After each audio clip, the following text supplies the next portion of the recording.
വിവാദങ്ങൾക്ക് പിന്നാലെ തൃശൂർ DCC താൽക്കാലിക അധ്യക്ഷനായി ചുമതലയേറ്റ് VK Sreekandan MP.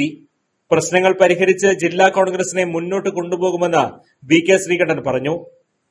Thrissur DCC പ്രസിഡന്റിന്റെ ചുമതല എനിക്ക് നൽകിയിരിക്കുകയാണ്. പാർട്ടി നൽകിയ ഉത്തരവാദിത്വം വളരെ ആത്മാർത്ഥമായി നിർവഹിക്കാൻ വേണ്ടി എത്തിയതാണ്. ചാർജ് എടുക്കാൻ പോകുന്നുള്ളൂ.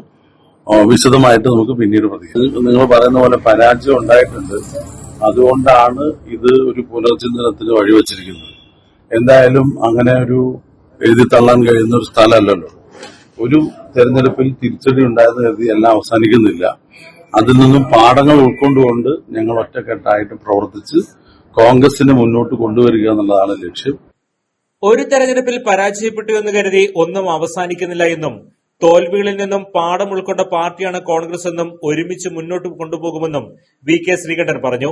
മുതിർന്ന നേതാവ് തേർമൽ രാമകൃഷ്ണനൊപ്പമാണ് VK ശ്രീകണ്ഠൻ DCC ഓഫീസിലെത്തിയത്. മുൻ അധ്യക്ഷൻ ജോസ് വള്ളൂർ, TM പ്രതാപൻ എന്നിവരും ചടങ്ങിലെത്തിയിരുന്നു. DCC ഓഫീസിന് മുന്നിൽ ഇന്നും K മുരളീധരൻ അനുകൂലമായ ഫ്ലക്സ് ബോർഡുകൾ പ്രത്യക്ഷപ്പെട്ടിരുന്നു. തൃശൂരിലെ കോൺഗ്രസുകാരൻ എന്ന പേരിലാണ് ഫ്ലക്സ് ബോർഡ്. മുരളിയേട്ട മാപ്പ് എന്ന തലക്കെട്ടിൽ സ്ഥാപിച്ച ഫ്ലക്സ് ബോർഡിൽ ചതിയുടെ പത്മവ്യൂഹത്തിൽപ്പെട്ടാണ് പരാജയപ്പെട്ടതെന്നും പരാമർശം ഉണ്ടായിരുന്നു.